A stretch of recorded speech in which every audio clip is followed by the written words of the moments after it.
தண்ணி பற்றின பிறகு அறுத்து பார்க்க இல்லாட்டி அப்படியே போட்டு.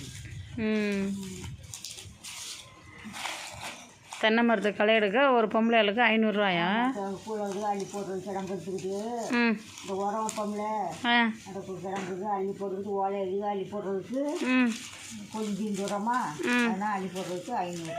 கொளிஞ்சியை கொண்டு வந்து கழிச்சு வச்சுக்குவீங்களா? வெட்டி நறுக்கி வச்சுக்குவீங்களா? கொஞ்சம் அரிக்கிறதுக்கு 500 கொண்டு. ஆம்பளை ஆளுக்கு அண்ணன் சொன்ன மாதிரி 1000. அப்போனா நான் நாளைக்கு வந்துடுறேன், வேலைக்கு வச்சுக்கோங்க. ஆனால் டெய்லி வேலை கொடுக்கணும் எனக்கு. அது செம்பாக இருந்தால் போகிறாங்க, நம்ம நிறையா முடியாது. டீ சாப்பாடெலாம் அவங்க கொடுத்துருவாங்களா? ஆமாம், சாப்பாடெலாம் போடுறது. கூலிக்கு போகிறவங்க பணக்காரில் போகிறாங்க. விவசாயம் பண்ணணும்னு ஆசை தான், பட் ஆனால் நம்மளால் செலவு பண்ண முடியல. இந்த மாதிரி இருக்குது இப்போ. என்ன நெல் அறுக்கிறதுக்கே ஒரு ஆளுக்கு லேடிஸுக்கு 500 அதில் வேறு அவங்கள ஏற்றிட்டு வரணுங்கிறீங்க.